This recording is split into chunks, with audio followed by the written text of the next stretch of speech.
Welcome to the mechanics of beta. This video is a guide to measuring portfolio volatility, assessing systemic risk, and understanding the limits of financial theory. Beta, represented by beta, is an indicator of a stock's price volatility relative to the broader market. The market benchmark has a foundational beta of 1.0, often the S&P 500. Beta's amplitude measures how violently a security's returns swing in response to market movements.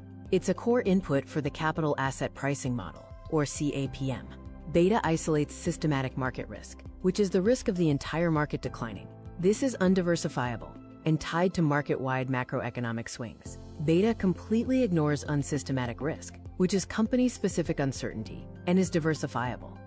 Mathematically, beta is the slope of the regression line plotting individual stock returns against the market. The formula for beta is the covariance of the stock's returns and the market's returns divided by the variance of the market's returns. The volatility spectrum ranges from negative beta, meaning inversely correlated to the market, to high beta, which is theoretically more volatile than the market.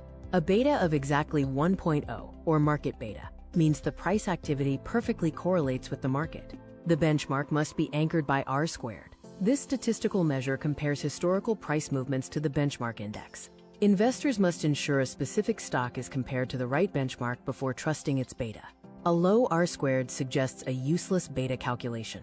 Investors use beta to intentionally modulate overall portfolio risk. Low beta stocks create stability and decrease risk, but can stifle potential for greater returns. High beta stocks increase the likelihood of outperforming the market, but expose the portfolio to violent downward swings. The volatility paradox breaks the beta model. The flaw is that beta defines risk strictly in terms of volatility, not actual financial loss or direction. Low volatility stocks can still be in a long-term downtrend, while highly volatile stocks moving upward effectively drive portfolio gains. Beta has blind spots due to its reliance on historical statistics. It uses backward-looking data, ignoring a company's actual fundamentals and intrinsic growth potential, which is fundamental blindness. Also, the beta coefficient relies on the normalcy fallacy, assuming stock returns are normally distributed.